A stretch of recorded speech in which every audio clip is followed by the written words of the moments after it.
Salut tout le monde, c'est Thomas de Comme des Bêtes et je suis face à vous pour faire la présentation de ma série de vlogs sur ma progression au tennis au fil de l'année. Comme je viens de le dire, ça sera une série de vlogs où je vais vous montrer mes entraînements physiques en solo et je vais essayer également de vous montrer mon attitude et mon jeu lors de la participation à mes tournois.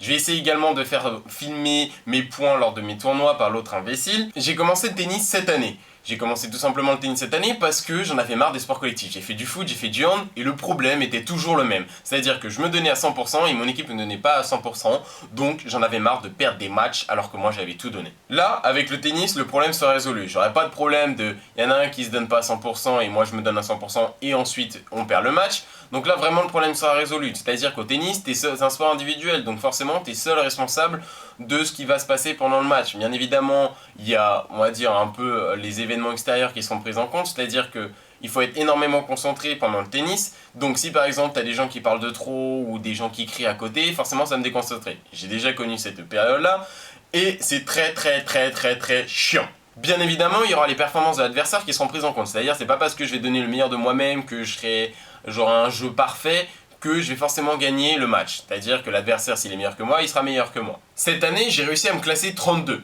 C'est déjà pas mal parce que j'ai commencé non classé. C'est logique parce que quand tu commences un sport, dans n'importe quel sport d'ailleurs, que ce soit au foot, au hand, au tennis, au badminton ou encore d'autres, tu commences au plus bas niveau et ensuite tu dois augmenter.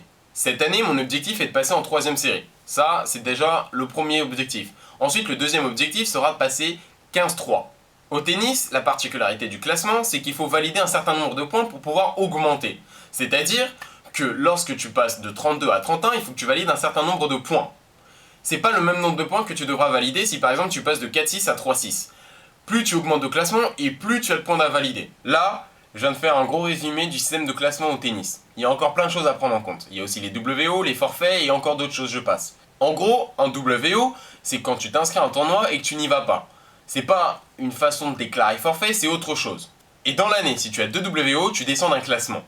C'est pas la même chose que déclarer forfait, en fait, parce que quand tu déclares forfait, c'est pendant un match. Il m'est déjà arrivé d'avoir un adversaire qui a déclaré forfait, moi j'ai gagné le nombre de points que j'avais à gagner face à son classement, et lui il a perdu 0 points. Enfin, il n'a pas perdu de points comme on pourrait perdre de points en WO. Cette année, grosso modo, je vais essayer de faire au moins 2 tournois par mois. C'est déjà un bon rythme parce qu'il y a les études, il y a YouTube, et il y a encore d'autres choses à prendre en compte par rapport à tout ça.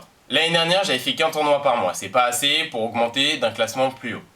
Voilà, je pense avoir tout dit par rapport à ma progression au tennis. Maintenant, je vous retrouve pour une prochaine vidéo avec un entraînement solo. Salut!